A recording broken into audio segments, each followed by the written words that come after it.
Good afternoon, this is Mayor Tom Broderick, and I'm out at the old POW Club out here off of Oak Street and Broadway, and I'm with Todd Fisher, our building commissioner, and we're here taking down an eyesore that's been here for a while. So tell us about this. Yeah, this is Anderson POW Club, and it was also the Parks Department. Used to play here as a kid and work out, but today we're taking this down through Border Works, trying to get rid of the rest of the blight.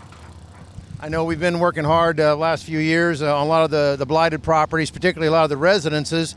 I know this is one that's been on our radar for some time. Like you said, it was way back in the day. It was a Naval Reserve facility, and then many years later it was donated and made part of the city of Anderson, and then they turned it in, like you said, the Parks office, which is over on this side. And then at one point there was a community center over here for seniors as well. But they also had a gym and the POW Club back then, had boxing and then weightlifting and so forth. But really it just became a large state of disrepair back in the 90s, I think, mid-90s. Right, it wasn't as used, didn't have as many people interested in coming to the club. But I hate to see it go, but it's in bad shape. There was no remodeling it because of the cost.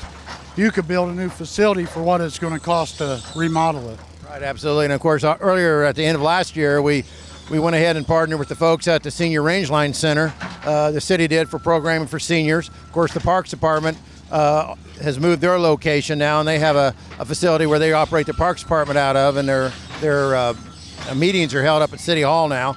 And I know all the exercise equipment that was previously in here was through an interlocal agreement with Chesterfield. We made that available to them, and then they refurbished it for the Mills Creek Civic Center.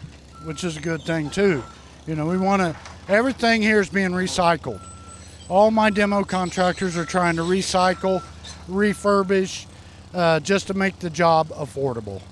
And of course, this, like all of our projects, was bidded out. This particular bid was awarded to Schroyers Brothers by the Board of Works.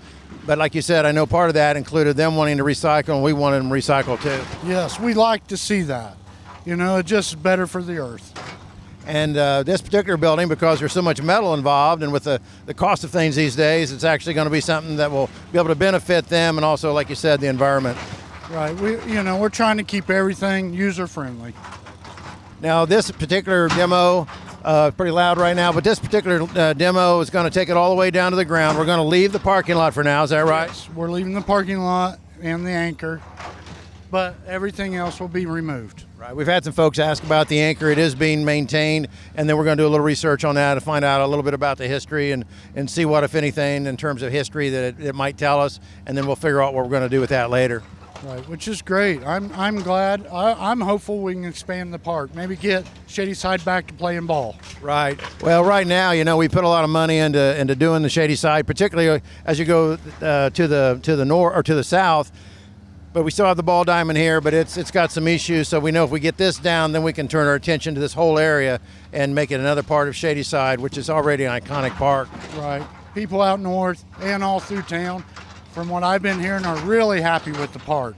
Yeah, they've really done a great job. We put a brand new shelter house rebuild over there. We've got a new restrooms that are there, and of course, as you go out around the trail system, we've continued to improve that. But again, this was just an eyesore that was really difficult for not only the city, but all the folks that live around here. We had it boarded up pretty well, but it's always dangerous have something like this around neighborhoods and kids. So we're very happy to get it down, and you guys have done a great job in identifying things, and this, of course, have been on the radar for a while, so we're happy to get it out. Tell us a little bit about what's going on with the rest of our demolitions.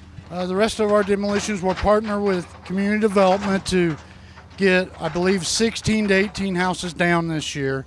We're working hard on that and stretching the money. We've had a lot of progress with owners taking down their own properties, which we're moving into trying to make people more responsible for their property.